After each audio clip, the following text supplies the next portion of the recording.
네, 안녕하세요 변호사님. 반갑습니다. 예, 안녕하세요. 반갑습니다. 정관영 변호사입니다. 네, 법무부 나움의 정관영 변호사님. 자, 이번에 그 새로운 책을 또 내셨어요. 어떻게 하다 보니 그렇게 됐습니다. 제목이 분쟁 해결을 위한 행정기본법 실무해설. 이런 네. 책을 새롭게 예. 출간을 하셨는데요. 예. 올해로면 벌써 두 번째 책 출간이시잖아요. 예, 뭐 그렇게 됐습니다. 네, 뭐 활발하게 실무도 하시면서 책도 쓰시고 네. 또 아주 대단하십니다. 아닙니다. 네. 네. 이번에 이제 내신 책을 보니까 행정기본법 실무해설이라는 책인데 네. 이 책 소개 간단하게 부탁드릴게요. 예, 제목은 정확히는 이제 행정기본법 실무해설이라는 책입니다. 앞에 이제 분쟁 해결을 위하는 저희가 부제로 그렇게 한번 붙여봤습니다. 그래서 저 혼자 이 책을 이제 쓴 것은 아니고요. 다른 법무법인 지평의 변호사님 박보영 최명지 변호사, 그리고 조세 전문 변호사님 박병혁 변호사, 그리고 이세호 행정사, 이렇게 같이 저희가 5명이 공동 작업으로 하게 됐습니다. 뭐 이 책을 쓴 가장 큰 이유는 행정기본법이 지난 3월에 대한민국에서 처음으로 제정돼서 시행됐기 때문입니다. 그래서 이게 민법으로 비교하면 민법 총칙에 버금가는 실체법의 총론, 총칙이거든요. 그래서 모든 행정 관련 법령에 전 국가에, 우리나라 전국에 어느 시점이나 다 적용되는 그런 법이 만들어졌고, 그 말은 공무원들도 그 법을 적용받아야 되고, 이 법을 모든 시민들도, 모든 기업도, 모든 단체도 적용받아야 되기 때문에 너무 중요한 법이라서 저희가 좀 공부도 하면서 그렇게 책을 쓰게 됐습니다. 네, 말씀 잘 들었습니다. 보면은 이제 행정법이라는 게 역사는 꽤 오래됐지만 이 기본 법전이라는 게 없었기 때문에 이번에 법을 제정하게 된 것인가요? 그러니까 저희 뭐 예전에 시험 칠 때 보면 기본 6법전, 그래서 6법전에는 행정법은 사실 들어가지 않거든요. 그래서 말씀하신 대로 기본 법전이 이제 없다, 이렇게 이제 볼 수 있는데요.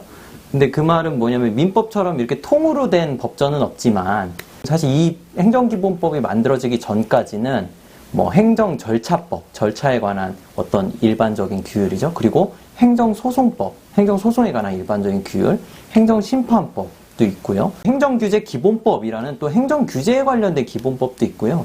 그래서 몇 개의 법률들을 좀 모아보면, 그러면 행정법에 관한 어떤 행정법전 같은 거를 만들 수 있는 그런 법들이 한 5개에서 10개 정도? 그걸 모으면 행정법의 일반 법전이 이제 만들 수 있는, 그것이 그 퍼즐을 맞추는데 가장 중요하고 마지막에 핵심적인 퍼즐이 이번에 만들어진 행정기본법이다, 이렇게 말씀드릴 수 있을 것 같아요. 네, 그렇군요. 자, 잘 들었습니다. 그러면은 지금 이 책 제목이 이제 행정기본법에 대한 내용이지만 한편으로는 실무와 관련된 것도 같아요. 네, 실무 해설이라고 해서. 그럼 이 책을 이제 주로 보게 될 독자님들은 어떤 분들이 이 책을 많이 필요로 하실까요?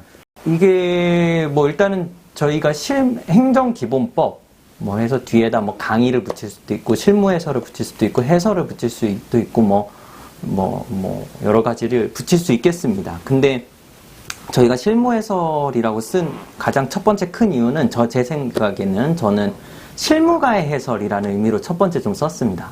실무가의 해설 이러면 이제 너무 기니까 실무 해설이라는 것 썼고요. 그리고 실무가들이 행정기본법을 볼 때 이 법이 어떤 일반적인 규율이고 되게 기본법이고 일반법이긴 하지만, 이 법이 모든 실무가에게, 그리고 모든 사람들에게, 모든 공무원에게, 모든 시민들에게 적용되고 있기 때문에, 그래서 이 법의 적용을 받아야 되는, 이 법을 해석하고 집행해야 되는 공무원, 공공기관 분들, 그리고 또 이 법에 따라서 뭐 인허가를 받으시거나 뭐 인증을 받거나, 아니면 뭐 내가 어떤 처분을 받았는데 그 처분을 또 뭐 소송으로 다퉈야 되거나, 이런 어떤 시민들이나 뭐 기업이나 단체나 모든 분들이 이 책을 보실 필요가 있지 않을까 저는 그렇게 생각하고 있습니다. 네, 결론적으로 실무하시는 분들에게 아주 유용한 책이 이번에 나온 책이다. 예, 뭐 좀 부족하지만 유용하게 됐으면 좋겠습니다. 뭐 많이 부족하니까 또 많이 보완해 주시면 좋겠습니다. 네, 보니까 책도 깔끔하고 예뻐요. 예쁘고 아, 네, 또 감사합니다. 카바도 하드 카바로 돼서 보관도 쉽고 네. 그리고 수시로 이제 책장에 꽂아두고 보기도 쉽고 네. 네, 그렇게 된 것 같습니다. 아무쪼록 이번에 생존기본법이 종래에 없었던 종래 판례로 네. 또는 이론으로만 네. 이제 다루어지던 행정법 분야가 이제 네. 기본법이라고 하는 것을 제정해가지고 새롭게 시작되었잖아요. 네. 아마 이 새롭게 시작된 것이니만큼 여기에 대해서 설명하는 이 책이 굉장히 유용할 거로 보여져요. 예. 네. 어떻게 이 책이 쓰여졌으면 좋겠다. 뭐 이렇게 네. 특별하게 생각하고 계신 게 있으신가요? 일단은 당장에는요, 제가 이제 변호사로 하면서 이제 행정소송을 의뢰인들이 저희한테 맡기지 않습니까? 제가 이제 뭐 공무원 출신이고 뭐 행정사건을 제일 많이 하는데 자문도 이제 많이 하고요. 국가기관, 공공기관 혹은 그들과 다퉈야 되는 시민들이 이제 행정 분쟁을 어떻게 좀 해결하고 싶다고 찾아오십니다. 그럼 제가 이제 행정소송 소장을 쓸 때부터 뭐 그 어떤 처분은 취소해야 된다. 근데 그 이유가 재량일탈 남용이고 그 근거는 비례의 원칙을 위반했기 때문이다. 이렇게 써야 되는데 당장에 그 비례 원칙 위반을 예전에는 그냥 판례에 따라서 인정된다 이렇게 썼지만 지금은 대한민국의 법조문의 행정기본법 10조 여기에 이제 규정이 돼 있으니까 이 비례 원칙이라는 이것에 위반되면 행정기본법 10조에 위반되면 위법이다 이렇게 저희가 재량일탈 남용이다 이렇게 갈 수 있기 때문에 당장에 뭐 저희 그 변호사들, 실무가들, 뭐 행정사분들이나 뭐 모든 그런 공무원들이나 실무가들부터 이런 것들을 좀 보고 당장 유용하게 좀 쓸 수 있지 않을까. 저는 제 책을 제 소장에 쓰는데 많이 활용하고 있습니다. 네. 네. 그러니까 그 변호사뿐만 아니라 행정사님도 쓰시고 맞습니다. 또 법무사님도 쓰시고 네네. 이게 이 실무 담당하시는 분은 전부 다 활용할 수 있겠군요. 뭐 공무원분들도 네, 충분히 공무원분들도. 활용하실 수 있으시고요. 네. 지금 우리 라움에서 네. 지금 헌법소송도 많이 하고 계세요. 아, 예, 예. 뭐. 이 관심이 헌법소송 많이- 할 때도 이 책이 이제 좀 유용하게 사용될 수 있을까요? 그러니까 뭐 저는 기본적으로 그렇게 생각합니다. 제가 책을 쓸 때도 좀 그렇게 썼고요. 행정법을 이해할 때 뭐 다른 법도 마찬가지지만 행정법을 이해할 때는 헌법적인 이해와 되게 맞물려 있다. 저 기본적으로 그렇게 보고 있고 그렇게 공부해 왔고 그렇습니다.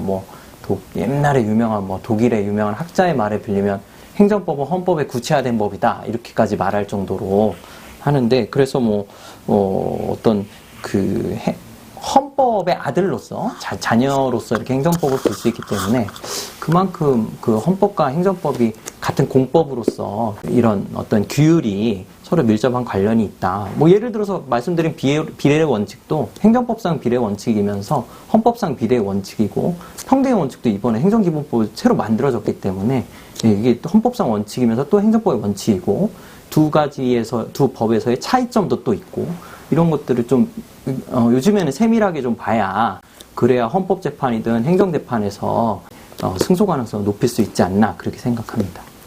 네, 말씀 잘 들었습니다. 이 책이 아무쪼록 여러분들께 또 여러 실무가들께 또 일반 국민에게 많이 쓰임받는 그런 책이 되었으면 좋겠습니다. 네, 감사합니다. 네, 오늘 인터뷰 응해주셔서 너무나 감사합니다. 제가 감사합니다. 고맙습니다. 네, 감사합니다. 네.